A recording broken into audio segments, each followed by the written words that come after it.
हाय सगळ्यांना नमस्कार, शुभ संध्याकाळ. संध्याकाळचं वातावरण कसलं झालंय बघा. लय पाऊस असं वारं पावसानं सुटलंय. मी बाहेर व्हिडिओ दाखवते तुम्हाला. आणि इकडं चाललंय कशी आमची सगळ्यांची आंब्याची पार्टी चालली होती. आम्ही लय आंबो खाल्लो. किती आंबं खाल्लं? लय खाल्लं ना. कसलं लागलं? छान लागलं वय. गोड लागलं का? गोड लागलं भया. आता काय करायचं? कुई तोंडात जाईल सगळी घाल नको. तोंडात जाऊन येऊ नवडीत गुतल. आणि इकडं रस करायचं चाललंय. काय काय जेवाय करायचंय? रस, गवारीची शेंग आणि चपाती. होय बरोबर का? परत पण काय दुसरी भाजी आहे का? काय खायची तुला बोल. काय भाजी? दुसरी काय भाजी करायची सांगा. वेळायची. तुमच्यात काय काय आहे भाजीला? बटाटा हाय, वांग हाय. वांग्याची करा. आपल्यात वांग करून खायला तू कटाळा नाही वेळेला. नाही मला आधी जास्त वांग्याची भाजी आवडते. म्हणजे असं इकडं प्रोग्राम चाललाय हा. आणि आमचं जेवणाचं काम तिकडं होतं. पण असं ठरलं की आता इकडं रस केलाय म्हणजे इथं जेवायचं मस्तपैकी. रस चपाती केली म्हटल्यानंतर कशाला उगं होय दोन दोन घरी एकाकडे इकडे एकाकडे तिकडं असं खायचं. बरोबर ना? कळत नाही इकडे खावं का तिकडे खावं हे का नाही. मग काय तर. पण चालू आहे. चला वहिनी स्वयंपाकाला लागल्यात आणि बाहेर बघा तुम्हाला दाखवते कसलं वातावरण झालं. शप्पो पाठीमागच्या कॅमेराने दाखवते. ही अजून तर मे महिन्यात चालू या. पण ही आबाळ आणि ही इतकं पाऊस कुठं पडतोय. खरंच पाऊस पडत असेल का गाय? आमच्याकडे पडू द्यावा आपा. आम्हाला पाणीच नाही.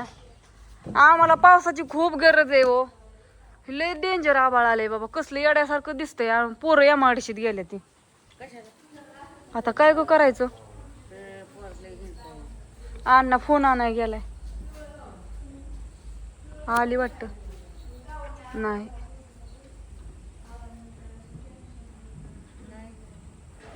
कोणतरी आलंय या चावदी. त्याला हे करायचं होतं. हो मोबाईलचं पैसे पाठवायच्यात. लय वारं कावदान सुटले हो का. आणि आबाळ खरंच पाऊस पडतो या. आमच्या काजडला तर पडलाच पाहिजे का. आम्हाला पाण्याची गरज आहे. बघू आता हा व्हिडिओ संध्याकाळपर्यंत बघा. मस्तपैकी वातावरण असं झालंय छान. काय चाललंय घरात काय नाही. चलू दे त्यांचा स्वयंपाक चाललाय. हा हाय शुभ्रा बोलते आमची. आता मोबाईल नाही मागत तू. माझ्या चॅनल वर तुम्ही व्हिडिओ करा. कारण की शुभ्रा आमची मोबाईल मागते सारखं.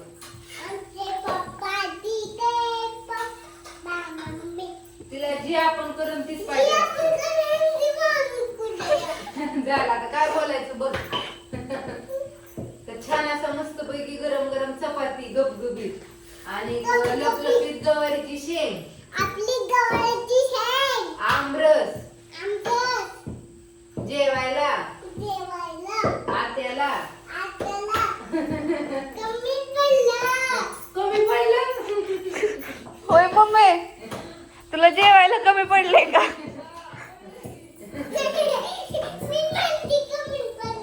एवढं भारी वाटतंय एवढं भारी वाटतंय. आत्या आणि वहिनी अन्नदाजी आल्यात. रवी भाऊ कुठे गेलं ग? गावात. गावात नाही फिरायला गेले ते. हो इकडे रवी भाऊ गेले फिरायला. छान असं चाललंय आमचा संध्याकाळचा स्वयंपाक. आबाळ आले. दुसरीकडं आजूबाजूला पाऊस पडला असेल गार वाटतंय कारण की थंड हवा सुटली एकदम. आजी तू काय बोला नाही. आजीचं पाय दुखतं. आजी आपली बसून बसून चपात्या लाटते रे. आणि आजीला आज मी जरा बाहेर गेली त्याच्यामुळे लोड पडला जरा. त्याच्यामुळे चाललंय त्यांचं एवढ्या चपात्या लाटते. परत मग लाईट हाय नाही. इकडे इकडे कसा व्हिडिओ काढायचा वही बोलून देते का? नाही तुझ्याच मला नव्हती. कसं करायचं? तू जेवली का? कधी जेवायची? मम्मी जेवली. अय शुभ्रा माझ्या मम्मीची ओढणी ती इकडे दे.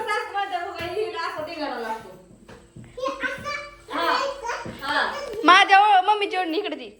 आता आम्ही मम्मीचे ड्रेस बिन आम्हाला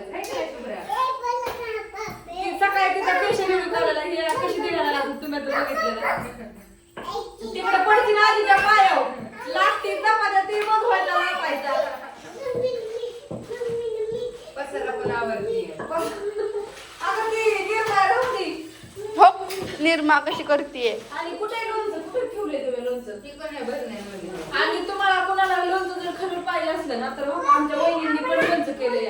आमच्या आईच्या हाताची लोणच्याची चव बघा. थांबायची बघ काय म्हणतात ह्या मुरा टाकले ना. हा, फार छान असा हा खार काय म्हणतात ना ते मला माहिती. हिरव्या पाटीचं लोणचं.